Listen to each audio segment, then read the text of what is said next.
So I have been a long-time believer in the power of messaging. As a newspaper reporter for the National Post, Bloomberg, and the Globe and Mail, I crafted messages about technology companies, technology trends, and developments so that they were customer-friendly. And as a marketing consultant for the last 8 years, I've been working with a lot of early-stage startups, helping them leverage the power of messaging so that they get a foothold in the marketplace. So today, our presentation is going to be split into two parts. One is sort of the conceptual, or provide you with some context about messaging, the value of messaging, and how to get there. And then the second, I'm going to introduce a client of mine, Statflo, and the co-founder of the company, Kevin Gervais, is going to walk you through how and why he refreshed the company's marketing and the benefits of doing so. So it goes without saying that messaging is important.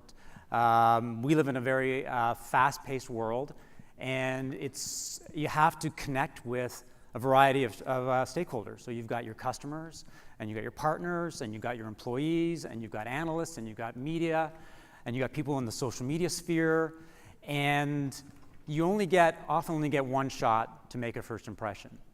And messaging cannot be obtuse or obscure or cute. It has to be bang on. Second, that we're competing with in a world, according to the University of Missouri, the average person sees or hears more than 10,000 words a day of social media, of videos, of website content, all the content marketing out there. So we're in a massive competition for people's attention. So messaging in that regard has to work. It has to be effective. It has to capture the spotlight. So what is great messaging? Well, that's probably the $64,000 question because it comes in different shapes and sizes. But Des Traynor, who is the VP of Marketing and the co-founder of Intercom, defines it in 5 ways: simple, compelling, specific, differentiated, and defensible. And if we can achieve, 2 or 3 of those, that would be awesome as a messaging exercise. If we can do 5 of them, that would be great. Just out of curiosity, are people familiar with Intercom? Okay, great. So Intercom is probably one of the preeminent, or one of the most interesting, I would say, product marketing and content marketing companies in the world today. The things that they write about on their blog in terms of product marketing and positioning the product and how to talk about the product and how the product talks to consumers is like, it's super enlightening. It's like their blog is a must read. And in some respects, they have the same sort of position as I think Airbnb does when it comes to storytelling. Like, they're so good at it, and they seem to be sort of on the vanguard of what it means to be a product marketer. So if you get a chance to check out some of the content on Intercom, it's worth doing so. So messaging is easy, right? I mean, in theory, it should be super simple to talk about what you do, who you target, and why it matters. But the reality is that messaging is difficult. And I think and many companies struggle with it, including companies that have a really good product. And I think there are 2 reasons why this happens. One is that, as some of the speakers have said earlier, is that companies are too product-centric. We love talking about our product and our features and our prices. And as you heard before, people don't care about that stuff because they already know it. So as marketers, what do? Well, we've got to take a different approach. We've got to take a customer-centric approach. And that means talking about a customer, their needs, their interests, their fears, their aspirations. And then you've got to wrap your product within an experience. So I'll give you an example. GoPro is not a rugged miniature camera. GoPro allows you to capture life's greatest experiences and share them with friends, right? Airbnb is not an online accommodation service. Airbnb allows you to experience the world your way. It's a different way of looking at the world. And I think that the second biggest flaw when it comes to messaging is that I don't think most companies know their customers well enough. Whenever we asked earlier today about buyer personas, I mean, everybody should have raised their hand. We should all be doing buyer personas because we should know our customers inside out. And the only way you're going to do effective messaging, and marketing for that matter, is having a real sense of who your customers are and what they want and how you can deliver on those needs. And when I do messaging for clients, I use a framework like this, and it really just starts with starting off with sort of a discovery. So everything about your customer, or everything about your product, your competitors, how you're different, why people like your product, why people don't like your product. Then you go into research. You look at the competitive landscape. You can use a quadrant if you want, because everybody seems to be into quadrants these days. And then you do a little bit of brainstorming. So you come back to your group or your client and say, okay, I've got these ideas about the product. I've got some ideas about the competitive landscape. And it's almost like you draw a line in the sand. Now, sometimes it works really well, and sometimes it doesn't work at all. So I had a client. They were a digital marketing company, and I came back with all these great ideas after doing some research and doing discovery, and they hated everything that I asked them, that I told them about. Every single idea I had, every single concept, except for one word, and that word was performance. And they loved the word performance because everything they did was about making sure that they performed. So their email marketing performed, and their websites performed. And then so we took that small victory, a very, very tiny victory, and we built an entire messaging exercise around performance. At the end of the day, that became the major theme that they wrote about. And sometimes, and as you'll hear from Statflo, one word can be the catalyst for your entire messaging and your entire marketing and sales. And then you get to messaging, and you draw the line in the sand. And the way that I sort of take a couple approaches. One is you can do a positioning statement that April talked about, and even though it's really boring, it can be valuable sometimes. Or sometimes you do a boilerplate. It's kind of like your about page on a website. So I just take a version of that and say, okay, here's what we do, here's what matters, here's a little bit about our company, and hopefully that gives people a real snapshot of the company, and it's clear messaging. And then we test it. So you can test it by talking to friends and family. You can test it in presentations when you're pitching potential customers. You can potentially using a service like usertesting.com, but you want to get a sense of, did we hit the mark? Is it working? And if it does hit the mark, then you pollinate it, which is you put it on your website, you put it in your sales decks, you put it on your one-pagers, you put it in your videos. So that's kind of the snapshot of messaging, sort of down and dirty, rough, everything you wanted to know in 5 minutes view of messaging. And so what I want to do is I want to bring up Kevin Gervais from Statflo. Now, Statflo is a client of mine, did a lot of marketing and messaging work for them, and it is a super fast-growing SaaS-based platform that, imagine this, okay? It helps wireless carriers and wireless dealers deliver better customer service. It's a bit of an anomaly, right? You know, or a paradox, right? Wireless service, customer service, and wireless carriers, but they've hit the mark. And the one thing about Statflo that shocked me is, why didn't everybody do this before? It's such an ingenious solution to a big problem out there. So Kevin's going to walk you through the whole messaging process and really sort of take theory and put it into reality. All right, thanks, Mark. So when we brought Mark in to help us with messaging, we had a problem. The overall message didn't match what we were selling. We were talking about ways to build better relationships with wireless customers. We were signing up deals with major carriers, and yet our website and our sales deck sucked. And actually, customers would start telling us this. They're like, we didn't get this from your website. And at first, we did this on purpose. Like, we were a young startup. We wanted to be really lean, not tell people what we were working on. We're doing some things with like SMS and bots and conversational commerce. But we didn't want to tell people about it. But then it worked like really well because people, even our prospects, didn't know what we did. So, problem, right?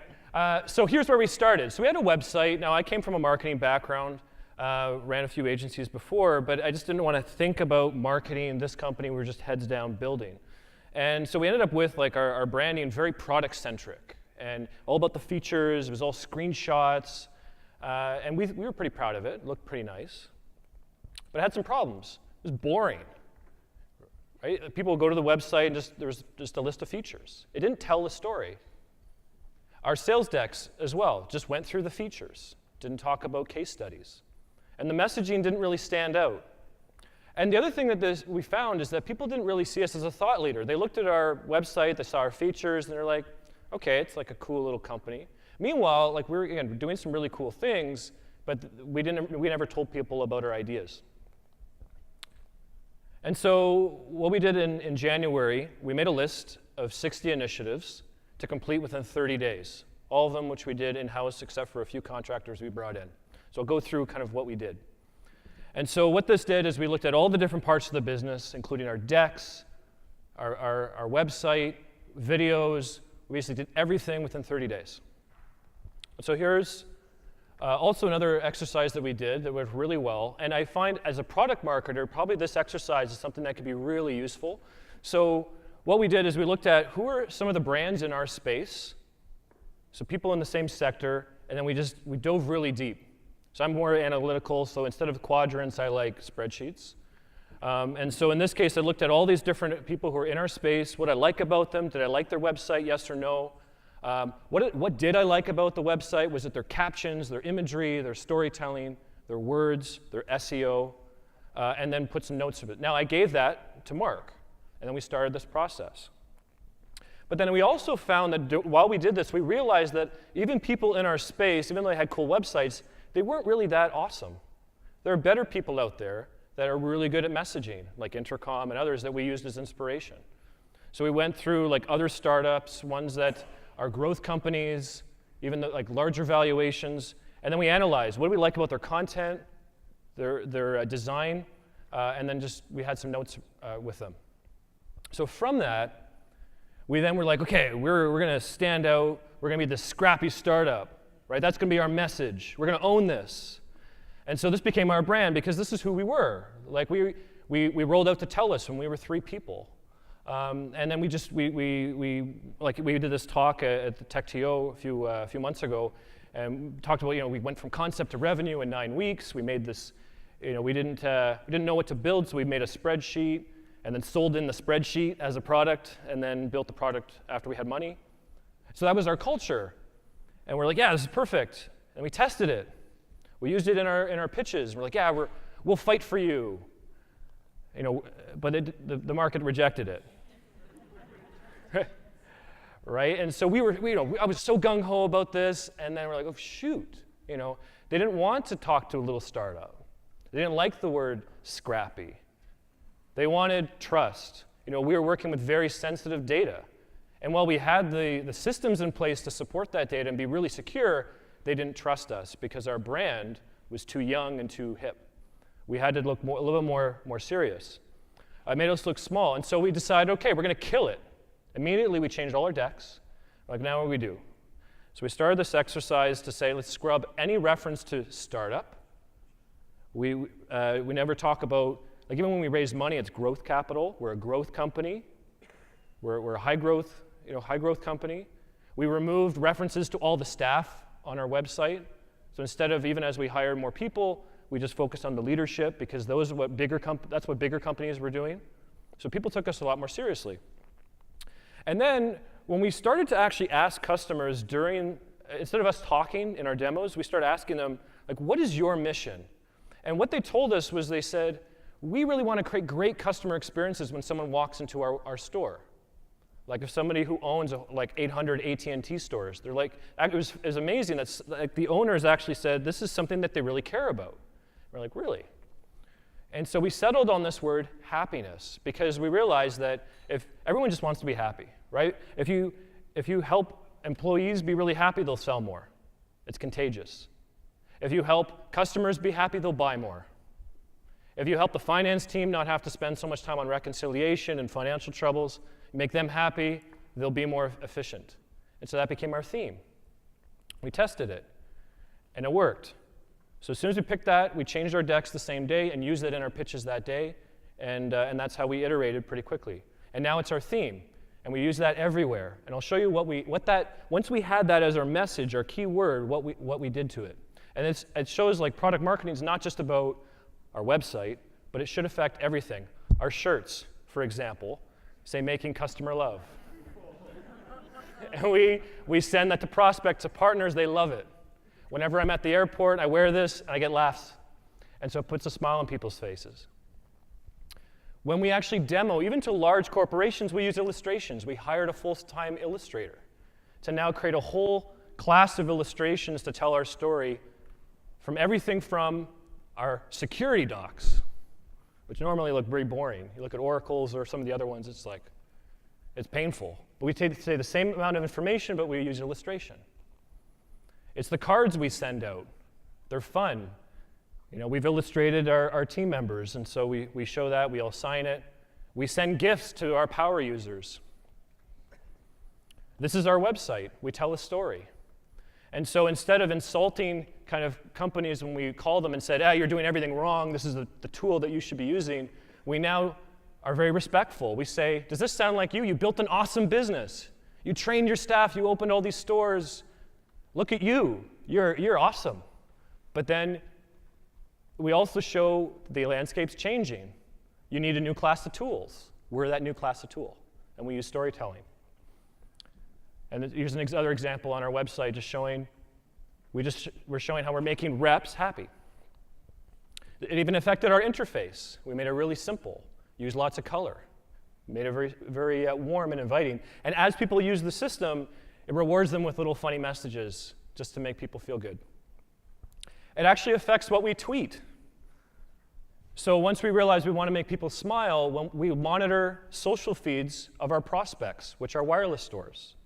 And when they tweet out a happy customer who just bought their latest device, we tweet at them various things like, oh, awesome, you're amazing. We send little memes to them, and they laugh, they share it. Sprint will retweet our tweets because we're creating this idea of happiness. And then it also affected what we write about.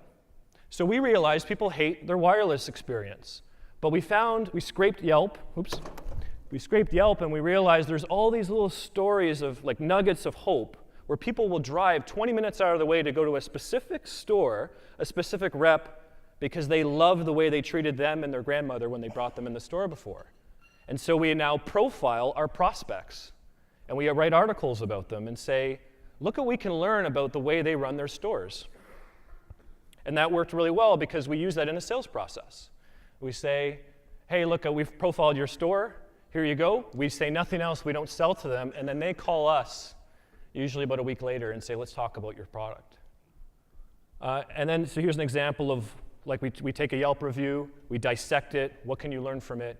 And we now have become this kind of industry leader, thought leader, of what does a good customer experience look like? And now it affects our training programs with new customers. And then our sales playbook, we completely rewrote it. We launched this last month. It's all stories. When somebody has an objection and says, oh, I have this software, we go, awesome, that's great.